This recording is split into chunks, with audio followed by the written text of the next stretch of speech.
ঘরের বউটা যদি ভালো হয় তাহলে একজন বেকার পুরুষও প্রতিষ্ঠিত হয়ে পড়ে, আর ঘরের বউটা যদি খারাপ হয় তাহলে একজন প্রতিষ্ঠিত পুরুষ মানুষও চোখের পলকে ধ্বংস হয়ে যেতে পারে।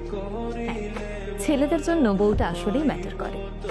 ঘরের বউটা যদি ভালো হয় তাহলে দেখবেন একজন বেকার পুরুষও ধীরে ধীরে সফলতার দিকে এগিয়ে যাচ্ছে, কারণ একজন জীবন সঙ্গিনী শুধুমাত্র পাশেই থাকে না, বরং তার অদৃশ্য শক্তি দিয়ে স্বামীর সকল হতাশাগুলো দূর করে তাকে সফলতার দিকে নিয়ে যায়। স্বামীকে ধৈর্য দেয়, সাহস যোগায়, তার খারাপ সময়গুলোতে ধৈর্য ধরে তার পাশে থেকে সে সময় মোকাবেলায় সাহায্য করে।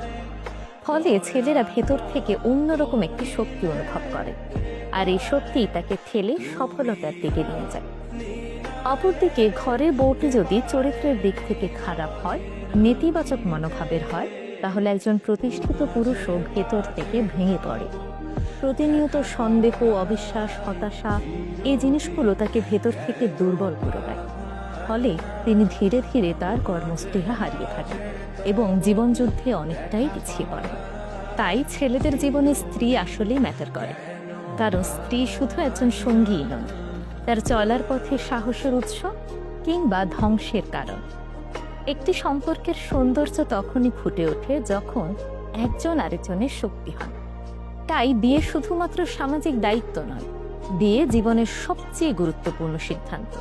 তাই এমন একজনের হাতেই নিজের ভবিষ্যৎ তুলে দেবেন যাকে আপনি বিশ্বাস করতে পারেন।